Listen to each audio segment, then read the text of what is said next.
لاعب الزمالك ضمن اهتمامات المقاولين وبلدية المحلة خلال الموسم القادم وموقف أسوريو. في ظل ابتعاد اللاعب ماجد هاني لاعب فريق نادي الزمالك مواليد 2003 عن اهتمامات الفريق الأول،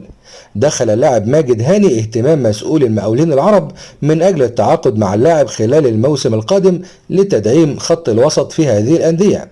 حيث من المنتظر أن يحسم الكولومبي خوان كارلوس أوسوريو المدير الفني للفريق مصير بعض اللاعبين الناشئين ومن بينهم ماجد هاني. اللاعب دخل أيضا اهتمامات فريق بلدية المحلة الصاعد حديثا إلى الدوري الممتاز،